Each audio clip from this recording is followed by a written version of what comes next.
आणि ब्रेकनंतर विधान भवनातून एक मोठी बातमी आहे। विधान भवनाच्या गेटवर दोन आमदारांमध्ये राडा झालाय। गोपीचंद पडळकर आणि जितेंद्र आव्हाड यांच्यात वाद झालाय। गोपीचंद पडळकर यांनी आपल्या गाडीचा दरवाजा आपटला असा जितेंद्र आव्हाडांचा आरोप आहे। जितेंद्र आव्हाड यांचे कार्यकर्ते नितीन देशमुख यानंतर आक्रमक झाले होते। दोन्ही नेत्यांकडून एकमेकांना शिवीगाळ झाल्याचं समजतंय। अजूनही या संदर्भात अपडेट्स येणं बाकी आहे, मात्र दोघांमध्ये हा वाद झालेला आहे।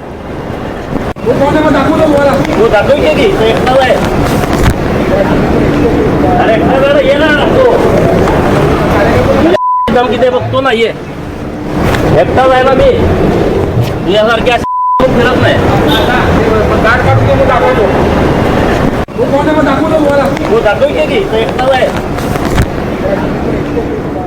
या संदर्भात बोलण्यासाठी नितीन देशमुख आव्हाड समर्थक आपल्या सोबत आहेत। आव्हाड समर्थक नितीन देशमुख, आपण या वादाच्या वेळेला तिथे होतात, नेमका काय प्रकार घडला होता हे अगोदर आम्हाला सांगाल। वाद जितेंद्र आव्हाड साहेब आणि स्वर्गीय संतोष देशमुख यांचे बंधू धनंजय देशमुख हे दोघ जण बोलत विधान भवनाच्या विरुद्ध दिशेला जात असताना गोपीचंद पडळकर यांची गाडी आली आणि त्याने जाणून बुजून गोपीचंद पडळकरांनी ड्रायव्हरला सांगितलं की आव्हाडांच्या इथं गाडी थांबव, आणि आव्हाड जिथं उभे आहेत तिथं दरवाजाला अशी त्यांनी आतून लात मारली। त्यामुळे तो दरवाजा बाहेर खुलला आणि धनंजय देशमुख आणि जितेंद्र आव्हाडांना दरवाजा लागला खांद्याला, आणि मुद्दाहून हे सगळं कृत्य केल्यामुळे माझ्या निदर्शनास आलं। मी म्हणलं का हा काय योग्य प्रकार नाहीये, हे काय करणार आहे तू, अशा पद्धतीने त्यांनी जितेंद्र आव्हाडांना विचारणा केली। आव्हाडांचं लक्ष नसताना आव्हाड पुढे जात असताना पाठी वळून बघितलं आणि मग शिवीगाळ करायला लागला। त्यानंतर मी त्याच भाषेत त्याला उत्तर दिलं। आणि एक सांगतो, गोपीचंद पडळकर हा वारंवार आदरणीय शरदचंद्र पवार साहेब, सुप्रियाताई, आता म्हणजे त्याला माहिती आहे धनंजय देशमुख तिथे होते, तरी पण त्यांनी मुद्दाहून हे सगळं प्रकार करण्याचा प्रयत्न केला। जितेंद्र आव्हाड यांना वारंवार तो काही ना काहीतरी बोलत असतो। राज्यामध्ये सत्तेत असलेले उपमुख्यमंत्री अजितदादा यांच्याबद्दलही घाणेरडं म्हणजे वार्तांकन करत असतो। एक कुठेतरी आम्हाला ते सहन होण्याच्या पलीकडचं आहे, त्यामुळे त्याला त्या भाषेत उत्तर दिलेलं आहे। स्वतःची आबरू घालून बसलेला आहे गोपीचंद पडळकर।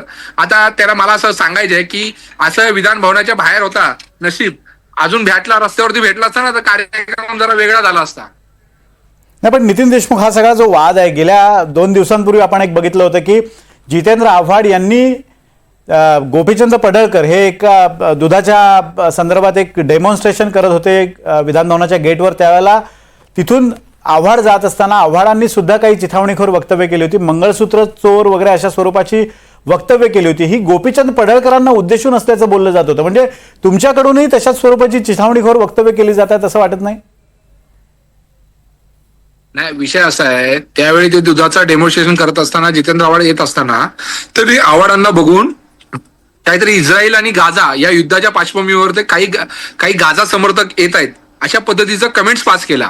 आणि तो जितेंद्र आव्हाडांनी ऐकल्यानंतर आव्हाडांनी त्याला उत्तर दिलं की मंगळसूत्र चोर। आता मंगळसूत्र चोर बोललं की गोपीचंद पडळकर मंगळसूत्र चोर आहेत का, तर त्यांनी स्वतः कबूल करावं की गोपीचंद पडळकर मी मी मंगळसूत्र चोर आहे आणि मला मंगळसूत्र चोर बोलला। आम्ही कुठेतरी मी त्यांच्या वतीने मागेल की मंगळसूत्र चोराला मंगळसूत्र चोर बोललो म्हणून। म्हणजे एक लक्षात घ्या त्याच्यामध्ये किती मस्ती पण मग आव्हाडांनी पण मग ऐका पण मग हे आव्हाडांनी वक्तव्य कुणाला उद्देशून केलं होतं? जर ते पडळकरांसाठी नव्हतं तर कोणाला उद्देशून केलं होतं? आता मंगळसूत्र असेल तर त्याला कदाचित ते समजून घ्यायची गरजच नाही ना। तो मंगळसूत्र चोर आहे का त्यांनी कबूल करावं, जर त्याला असेल तर त्यांनी स्वतः कबूल करून घ्यायची गरज आहे ना। आणि राहिला असं आहे, गोपीचंद पडळकरची सवय मला माहिती आहे, तो आदरणीय म्हणजे सन्माननीय मुख्यमंत्री देवेंद्र फडणवीस यांच्याबद्दलही बोलत होता। आता त्यांची कुठेतरी म्हणजे तिथं मध्ये गेल्यापासून त्यांना आता ते नवीन काहीतरी तो म्हणजे लाल चाटेपणा करतो, त्याची सवय आहे ती, लक्षात आलं का? तो तुम्हाला जे कल्पना असेल त्याच्या बरोबर सोबत राहिलेले म्हणजे बरेच त्या गोष्टी आहेत की बऱ्याच जणांना तो असं काही बोलणार, आदरणीय पवार साहेबांना करोनाच्या काळामध्ये काही बोलला होता, त्याच्यामुळे महाराष्ट्रामध्ये संताप व्यक्त झाला, त्यावेळी पण मी त्याच्यावरती गुन्हा दाखल केला होता, लक्षात आलं का? तर हे वारंवार होत आहे आणि आज त्याला त्याच्या भाषेत उत्तर दिलेलं आहे। पुन्हा कधी असं बोलेल तर अजून जरा वेगळ्या भाषेत। अगदी धन्यवाद नितीन देशमुख, तुम्ही दिलेल्या या प्रतिक्रियेबद्दल। तुमचा आवाज काहीसा तुटतोय, त्यामुळे तांत्रिक अडचणींमुळे तुर्तास धन्यवाद तुम्ही दिलेल्या या सगळ्या अपडेट्स बद्दल। आपण पाहतोय की नेमकं काय घडलं होतं, आपण पुन्हा एकदा पाहूयात।